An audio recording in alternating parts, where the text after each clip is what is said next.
কি দাবি আজকে আমরা অভিষেক ব্যানার্জিকে নিয়ে আমরা 6 জন এমপি গিয়েছিলাম স্পিকারের কাছে ওই দুটো ব্যাপারে।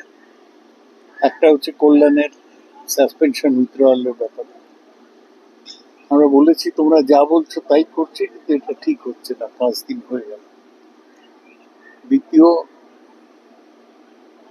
আমরা বলেছি যে আমাদের সিটগুলো তোমরা অ্যালট করেছো উইদাউট রেফারেন্স টু আস। এখনো তো এনসিপিআই আলাদা পার্টি হিসেবে স্বীকৃতি পাইনি, তা তোমরা কেন দেখছো? আমরা বললাম তোমায় তো আগে জানিয়েছি, আবার চিঠি দিচ্ছি বলে একটা স্পিকারকে দুটো চিঠি দেয়। একটা এর ব্যাপারে,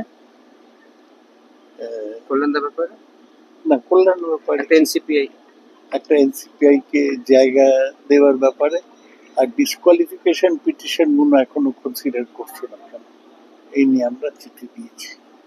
দেখা যাক কি হয়। স্পিকারের সাথে তাহলে দুবার দেখা করলাম, একবার সকালে অভিষেককে নিয়ে, একবার অভিষেককে ছাড়া করেছে। আপনারা কি চাইছেন দ্রুত স্পিকার সিদ্ধান্ত নিন ডিসকোয়ালিফিকেশন অন 20 যারা হ্যাঁ, ভেঙে দ্রুত চলে গেছে? শিক্ষা নিক এবং আমাদের পুরনো সিটগুলো ফেরত দিক।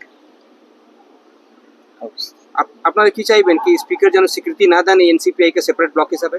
সে তো আগেও বলেছে, হ্যাঁ আমরা তাই চাই। একটা লাস্ট, ওদের কোনো স্বীকৃতি নেই, ওদের কেউ কিছু লোক এসে তোমাদের কাছে ব্রিফিং দেয়, কিন্তু তাদের কোনো মূল্য নেই।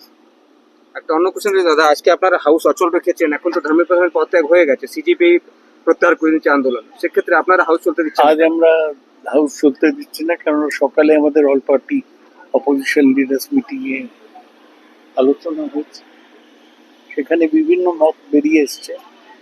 একটা ছিল যে হাউস চলতে দিই আমরা, আর আরেকটা ছিল যে না, চলতে দেওয়া যাবে না।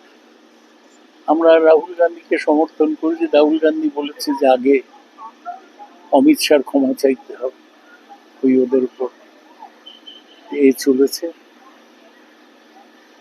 তারা হাউস এইভাবে অচল থাকতে পারে? কালকে আবার বলবো, আজকে তো হাউস অচল করে দিলাম আমরা, দেখলে থাকুন না। অপোজিশন না চাইলে হাউস চলবে না। এই আরসুলা পার্টি এনসিপিআই কে কি চাইছে তার তো ইম্পর্টেন্স নেই, অপোজিশন একসাথে যেটা চাইবে সেটাই হবে।